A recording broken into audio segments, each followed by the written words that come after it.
Mahirap ang buhay. Nakakapagod. Pero huwag kang susuko.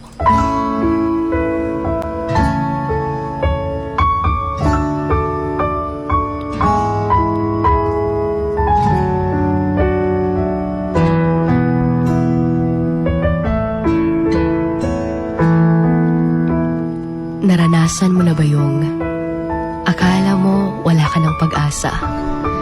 Yung feeling na pagod ka na. Ubos na ubos ka pa. Hindi mo alam kung may malalapitan pa dahil parang tinalikuran ka na ng lahat dahil nga walang-wala ka. That moment na napapagod ka ng tiisin yung hirap ng buhay dahil tila ba'y wala na talagang pag-asa. Kanabit ang feeling grabe na imong pagpaningkamot pero feel ni mo wala lagi gihapon. You're mentally and physically exhausted. Yung wala kang peace of mind.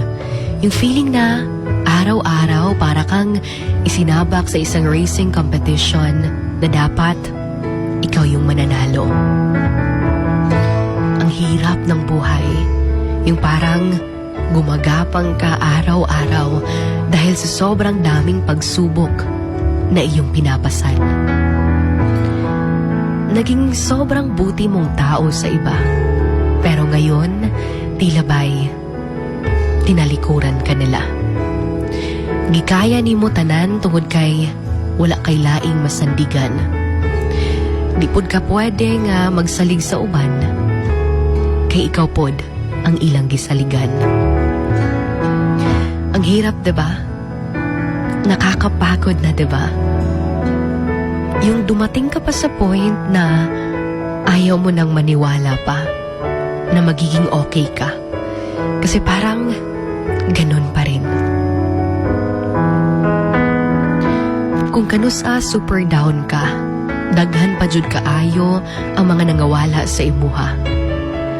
Hindi mo alam kung saan ka palulugar. Hindi mo alam kung may pag-asa pa ba. Pero alam mo, minsan, akala natin sobrang bigat na ng problema natin. Until narinig natin ang problema ng iba. And doon natin na-realize nga wala ra di ay nakatunga sa iyaha ang imong problema. Doon mo rin nasabi sa sarili mo na wala kang karapatang magreklamo sa buhay dahil kahit mahirap ito, sobrang sarap naman mabuhay. Huwag na huwag kang susuko dahil may pangarap ka pa. Di lang para sa imuhang kaugalingon, kundi para sa iyong pamilya. Marami kang naging kasalanan, pero mas maraming ways kung paano mo ito matatama. Huwag kang susuko. Dahil balang araw, mananalo ka rin.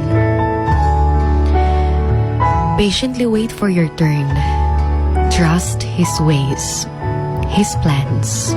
Very soon, you will smile and say, Lord, this is more than I prayed for.